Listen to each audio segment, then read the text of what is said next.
I'll begin.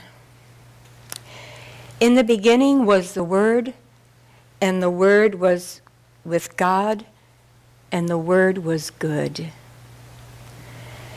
And then came the 2016 United States presidential campaign season.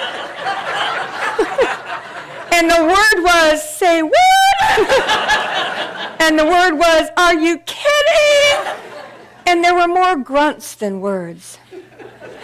As God's word was sort of on the lines of, what are you doing to yourself? What are you doing? Now, the title of my talk this morning is Harvesting the Field of Your Dreams. And whilst you may not think one can conform that title to talk about the elections, just watch. Just watch as through no small sleight of hand, I will do just that. Because it occurred to me as I tried to write about this thing that that's not what is to be said this morning. Not on any street corner, not in any gathering of people. It is, I mean, it's not that that's not to be said, but we are here together to remember who we are, and who we are is always, what we think we are is always pictured out in this world.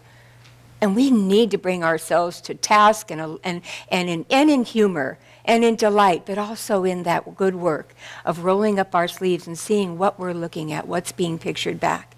Now, I'll tell you that I started writing this talk yesterday, which was, I always tell my public speaking students, never do that, you silly people. But as I was going through the week and trying to think of working on this harvesting field of dreams on a different kind of theme, I couldn't get to it without this being right there in front of me, in front of us. And it was a good challenge. I love to write. I love to do comedy for all the problem solving it is. It keeps my brain, you know, better than it was before I try. And it was like, is it Natalie Goldberg, the writer, says, we write to penetrate the fog to get to the other side. And E.M. Forster, the novelist, it's the first thing I put up on the whiteboard for public speaking, you know, day one class is, how do I know what I think till I see what I say? So I am with you. Be with me in this morning. These are ideas that are still percolating, and they are percolating in all of us. I really feel that. So, so this 2016 presidential election, the season, the campaign season, is indeed hysterical, and historical, which simply means never in our history. No, not in our young history of this experiment in democracy. Have we heard this and that? Have we seen this and that? Have we felt this and that? Have we been surprised every day? Have too many of us said, I'm not going to watch the news today, but came home, grabbed the remote from the cat. The cat's always dominating. Grabbed the remote from the cat and turned it on again to see what new today, because it's a spectacle. And it's not somebody else's spectacle. It's ours. And so we turn it on wondering, why am I slowing it down again on the highway to see what the accident's about? We really do. So that's not a bad thing. It is just a part of our natures, and it gives us something if we pull in the reins on it and ask, what can this be for me and therefore for the world? So, and again, I don't need to fill in these blanks of never heard this or that. The cable news 24/7 has done that for us.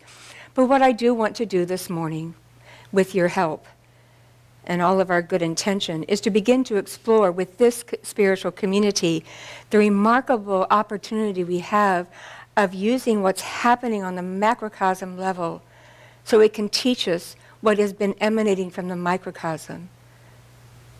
Okay? So the macrocosm and the attendant consciousness that has brought us to November 8th soon, and then the consciousness in the microcosm. So will you say this with me? What happens in the macrocosm? What happens in the macrocosm? And I invite you to bring up and just embrace it. What happens in the macrocosm? What happens in the macrocosm? Happens in the microcosm. Happens in the microcosm. And then another way, I'm sure many of you, most of you have heard, as within, so without. So without. And that is all that is what our teaching and our forward progress in the conscious evolution of this precious world for ourselves and our children is where we start this investigation. And if we could have up on the screen what I have for you today. It's a little hard. I don't know if it's hard to read or hard to read with my glasses, but Lao Tzu, the author of the Tao Te Ching and reputed founder of Taoism, ancient Chinese philosopher, said, I'm going to walk back to it. If there is to be peace in the world, can you see it? Yes. Would you say it with me and we'll do it? If there is to be peace in the world, there must be peace in the nations. If there is to be peace in the nations, there must be peace in the cities. If there is to be peace in the cities, there must be peace in the neighbors.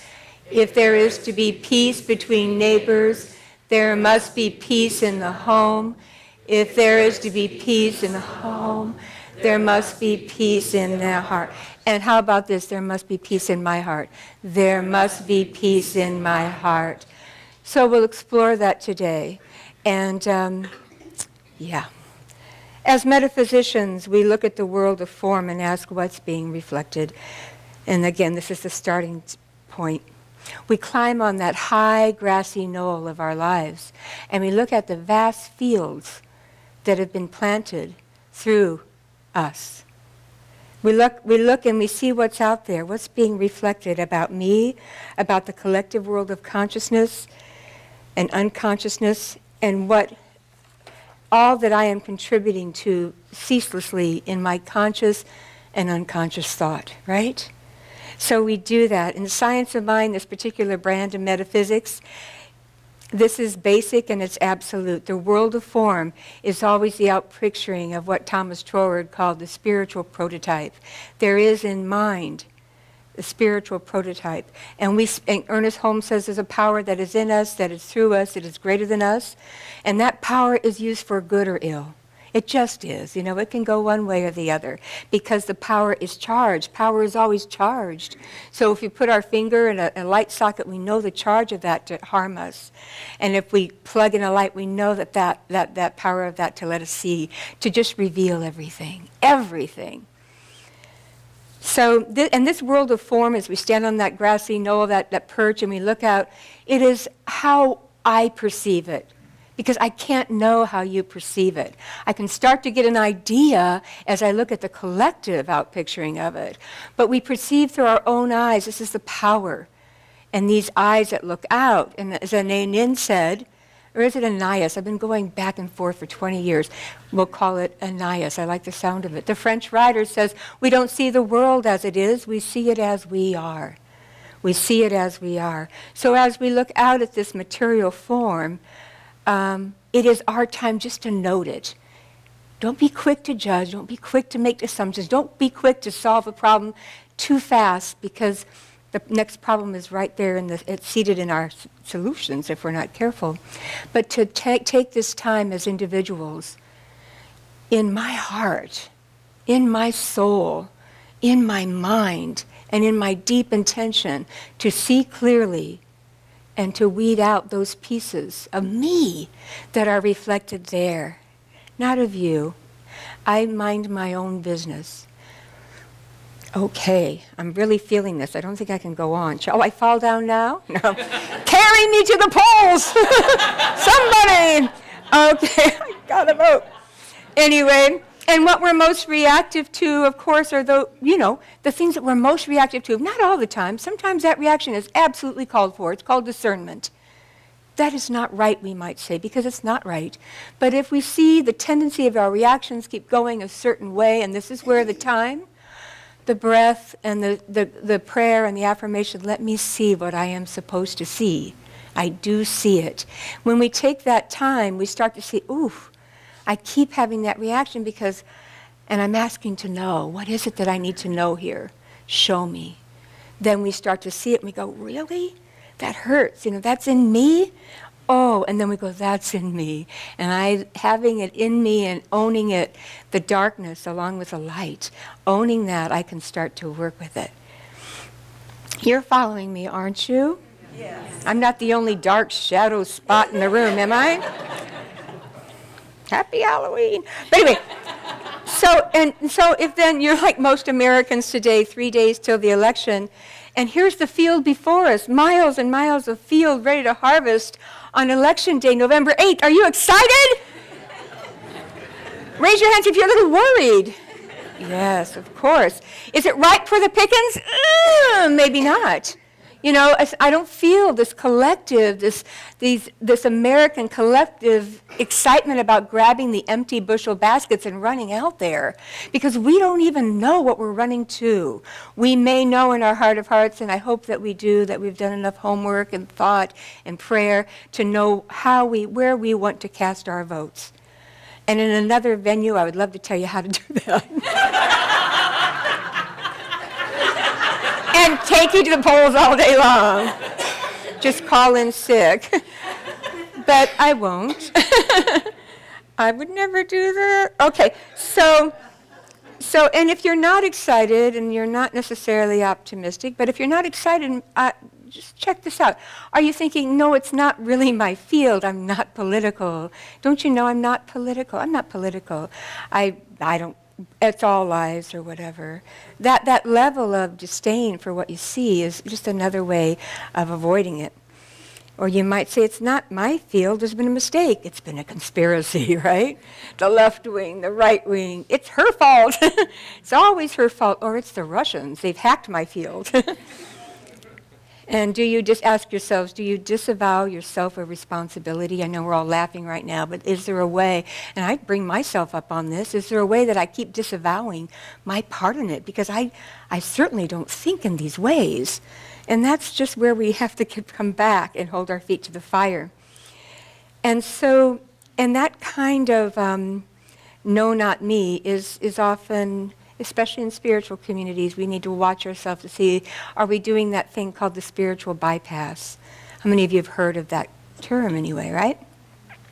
So 30 years ago, Buddhist psychologist John Wellwood coined the term spiritual bypassing, and he as being this effort of individuals to utilize spiritual practices to bypass or sidestep the emotional issues or psychological woundings all humans experience.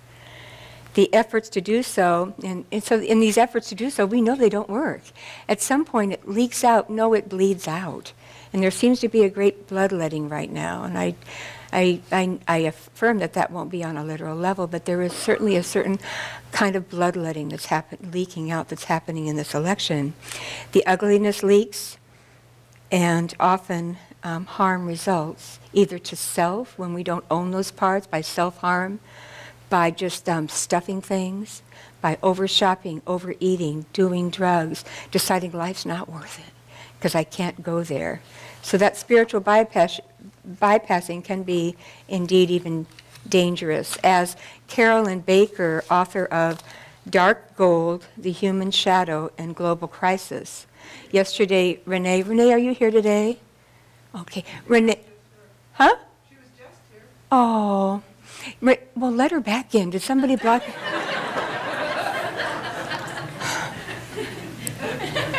Anyway, Renee is my friend for 20 years and my neighbor, and I was working on the talk yesterday. She comes knocking at my chamber door, and she said, Jill, I heard you were speaking. You got to tell me when you're going to speak so I can tell you what to say.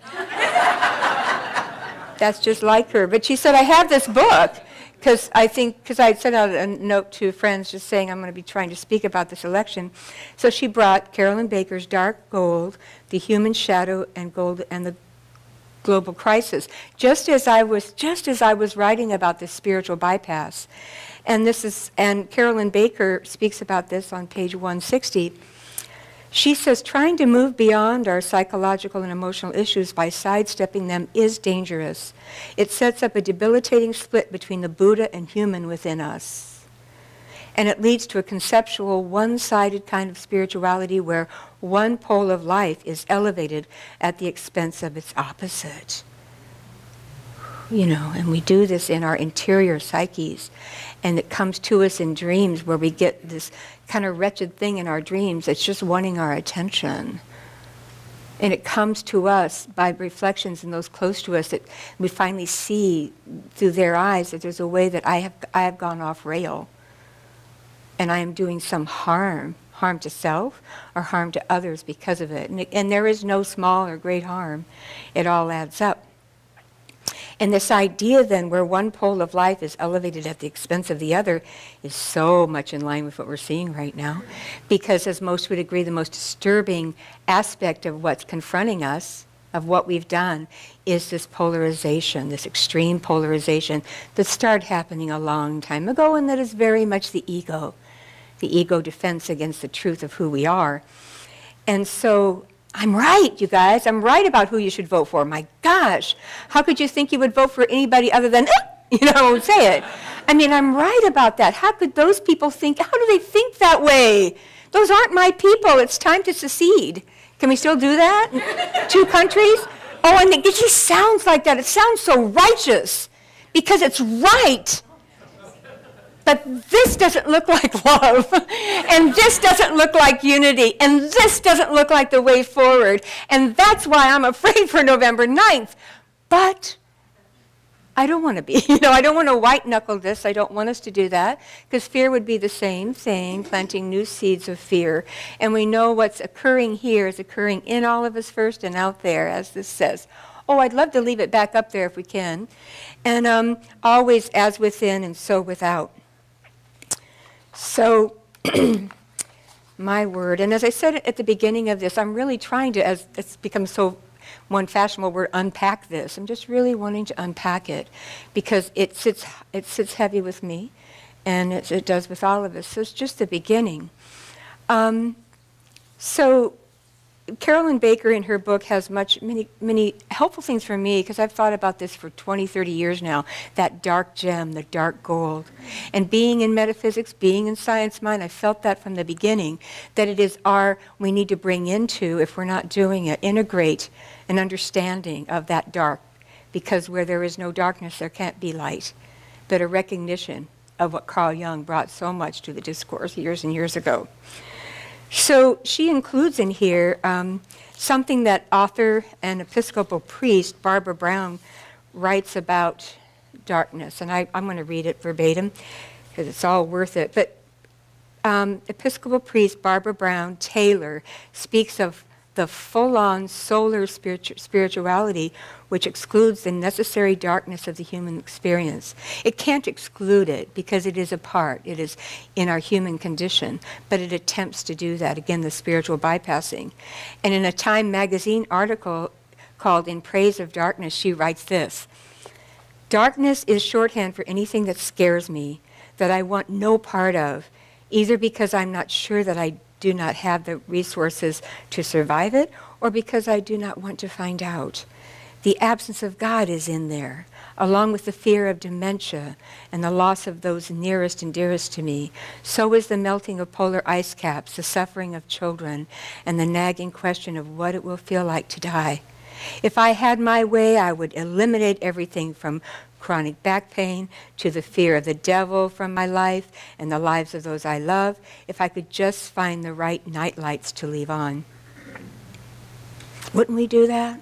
When she says fear that there may be no God, fear of losing what we most love, that's when we go, ah! And we brace, hold our breath, and we start firing out at the world, perhaps. She goes on, "At least I think I would. The problem is this: when, despite all my best efforts, the lights have gone off in my life, literally or figuratively, take your pick, plunging me into the kind of darkness that turns my knees to water, nonetheless, I have not died. The monsters have not dragged me out of bed and taken me back to their lair. The witches have not turned me into a bat.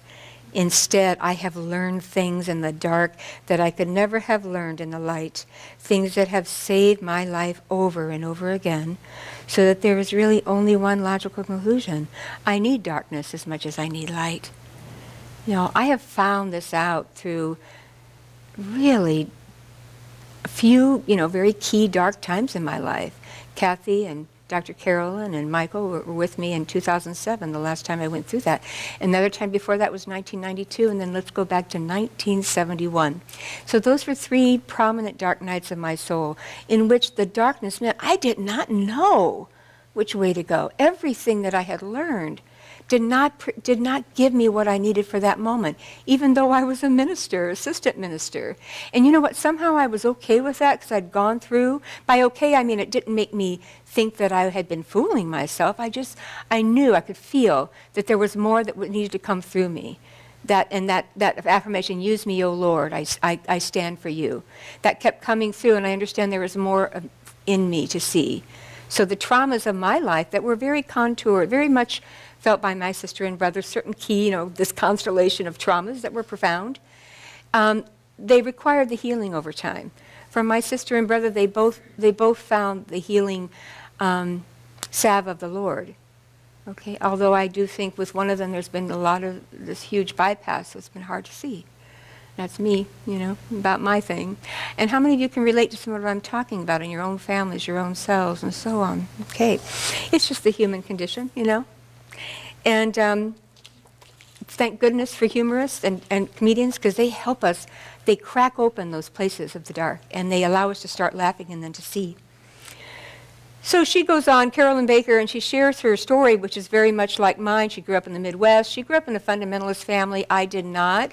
But like most of us growing up in those years, the 50s and 60s, there was one idea that we could ascribe to a God, mostly, unless we were in Southern California, early on at Esalen and the beaches. But back in Illinois, Peoria, Illinois, it was you go, I went to Methodist services or Presbyterian services, and I loved to go and sit at the back and look at Christ and also just feel the love of God and feel the love of Jesus and sing those songs. But at some point, 1971, I went into this deep, dark, this place of I didn't know that God that I knew was there, okay? And so did Carolyn Baker. And then she said she found her way to Southern California, to Unity Church, to Science of Mind churches, and she started to get what this teaches, that idea of who we are and what we are.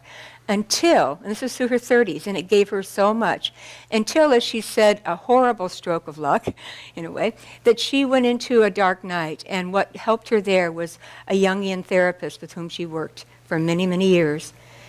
And then she came back out more embracing this truth of who she is.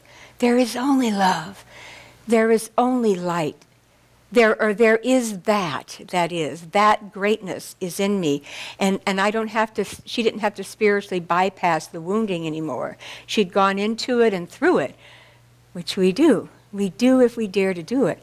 So she did that, and she's gone on to do great work in the area of climate change and just helping us in new thought and helping us as spiritual beings, helping young millennials who are spiritual but not religious start to understand the integration of the dark and light.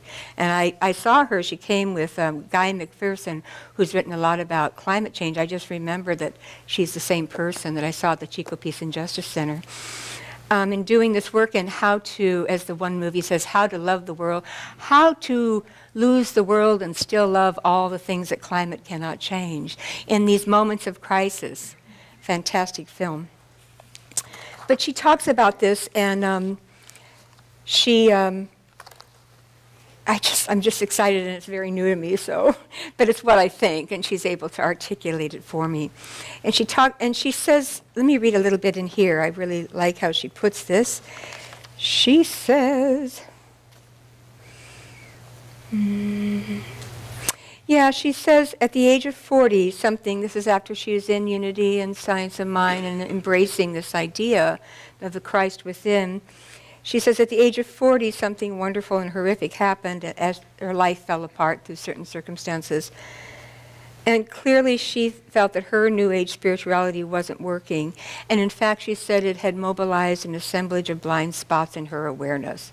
She doesn't blame New Thought. She doesn't blame metaphysics. She just knows that she had been using it as a way to deny. And she says, I entered psychotherapy, and she went on. Then she said, one of my first awarenesses on the journey was the reality of the human shadow in the sense of what mine looked like. Because we can't know what's being reflected on November 8th. We can't. That's what darkness looks like, and that's what confusion and fear looks like. We can begin to know our own. And as we begin to know our own, we can begin to walk in this world more relaxed, not because the fear is gone or the confusion's gone, but because we're here. I'm finally here, authentic, I've reclaimed these parts of myself so I can bear it with you. I can bear looking out with you, with more of me. And she says, eventually I came to understand that while my essence was and is sacred, many other parts of my psyche had incorporated the violence, paranoia, and hypocrisy of the upbringing, and no amount of positive thinking could erase that. She had to go in and explore it. Denying or evading this darkness was not an option. Rather, I needed to descend into these wounds because, as I quickly learned, the only way was through. And then she says, not only did I discover the horrors of my personal shadow, but the beauty and delight of the bright shadow I had sent away early in my life. So, I may have shared some of this, and I'll just be brief on it, but I don't say any of this lightly. Of course I don't. I couldn't stand in front of you with a moniker of reverend and pretend to kind of know something I think I know. But I'll just tell you, these descents to these places are frightening, and I understand why most of us don't do it. I understand alcoholism. Give me more alcohol. I understand shopping till you drop. I understand turning on the TV and mesmerizing yourself, thinking that the exciting reality there is my reality. We are so addicted and so asleep as a culture. And so these things happen that we're seeing in the election. But the good news is that there's always healing, and this healing can happen, and when it happens for our ancestry and our progeny. And in my case, when I talk about as an adult, first I was 17, then late 30s, and in 2007, here's what happened with me. There were several of those boxes checked off for losses, house, relationship, some health thing, and so on, enough that it caused me to collapse. And I remember thinking, oh, this big dark hole that I have carefully maneuvered my life around, I'll get in my master's, I'll get really educated, I'll do things that'll keep me from some of the family things. I would do all of this. I would calculate, and I would white knuckle it, and I didn't even know I was doing that, but I had. And so I couldn't help it, though I fell into that hole.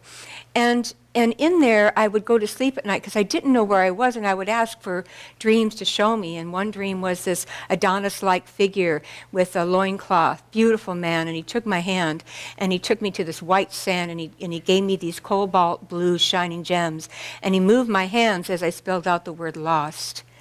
And I woke up in the morning because I had asked my soul and that God of me to show me, and I got it right away. Yeah, I was lost, but there was beauty in it, and that kept me going longer. It was extraordinary. And another one was I had a series of dreams. Here come the dream thing. A series of dreams where I was holding this 8-year-old girl, beautiful girl, but suddenly there would be someone bursting through the door, and it was her twin, and the twin was mean and was biting on me. And I had heard enough about lucid dreaming, how you might go in and change a dream, and also was in Science of Mind and looking at consciousness and unconsciousness, and I knew that we are to turn toward the thing, otherwise it persists and it grows more ugly and threatening. And so I willed myself, going to sleep, that I would turn towards her, and I did. And I embraced her, and didn't mean she settled down right away, but I did, and I did, and I did.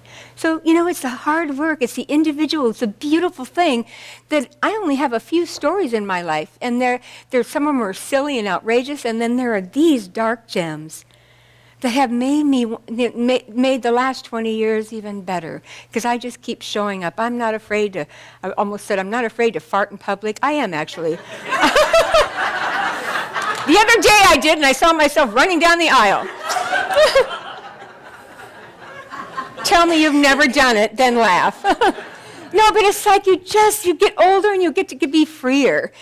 And as a culture, this is what's in front of us. There is, if we can, particularly those of us in communities where we put at the center of on the altar is, let me see. Let me see. Open my eyes that I may see glimpses of truth thou hast for me. Open my eyes, illumine me, Spirit divine. Chris Williamson goes on to do a wonderful song after that, Prelude, but open my eyes, show me. And so in this spiritual community called the Chico New Thought Center for Spiritual Living, with two amazingly joyful, beautiful, deep, steadfast, what's your names? No, I'm just kidding.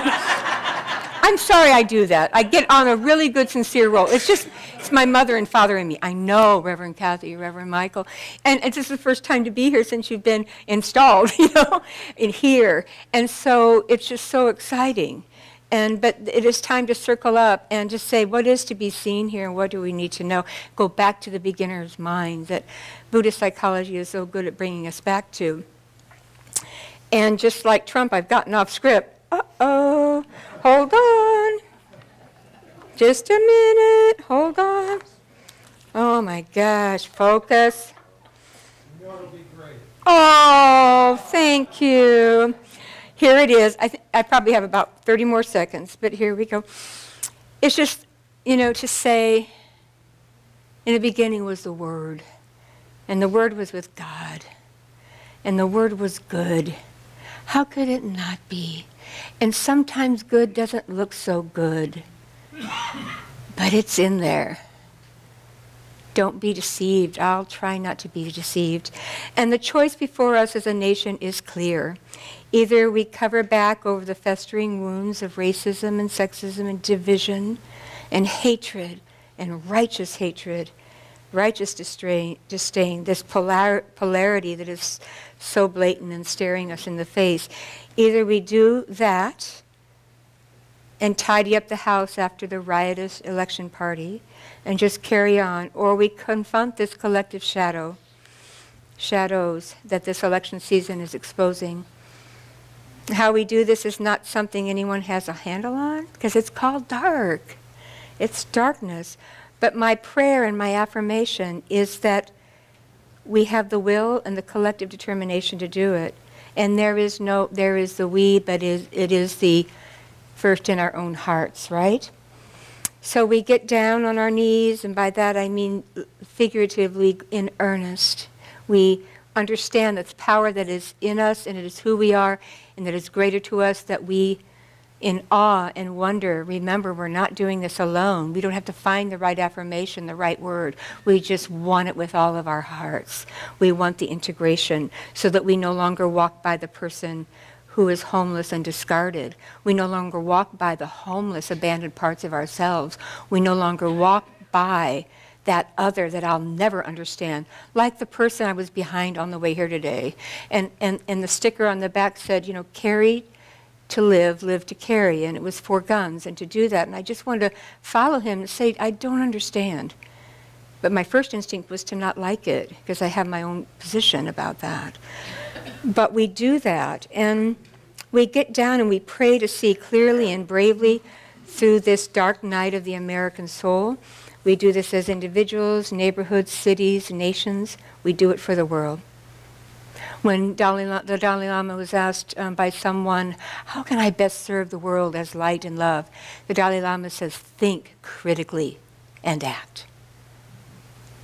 Think critically and act. And so I take this to mean that we are inspired and challenged to investigate, discover, inquire into the circumstances of our own lives, of our communities, of the world. What sweet or bitter fruit is in the field today, the vast field of our lives and my nation's life, and what does this tell me about the seeds that need to be planted next time, so that the next time we climb up there and look out, we do see the field of our dreams. Which brings me back to the title of my talk, see? So there can be no field of dreams to harvest if the stuff of dreams is not mindfully sown. We know that. So as we do climb up on that grassy knoll this election season, it would appear that this field called elective heart, mind, and soul was not mindfully sown. So we roll up our sleeves, each of us, and we correct course. We mindfully plant the seeds of peace and love and beauty and compassion, the stuff of dreams, and we mindfully nourish the soil with hearty nutrients of respect and civility. And we water all the sprouts from these perfect seeds, leaving no part of the great vast field of our communities and nations out. And we take care to pluck the seeds of division and hatred and prejudice and indifference that threatens to block out the light force of the sun. We pluck it out every time we see it arise with love. Come on out, weed. Let's go somewhere else. Let me eat you. We can eat a lot of weeds. And we watch as the seeds of all of our dreams are made to grow and survive and flourish in this coming season of our individual and collective lives, so that next harvest season, 2017, we climb that high grassy knoll, join hands together, and take pride in what we've now sown. Thank you.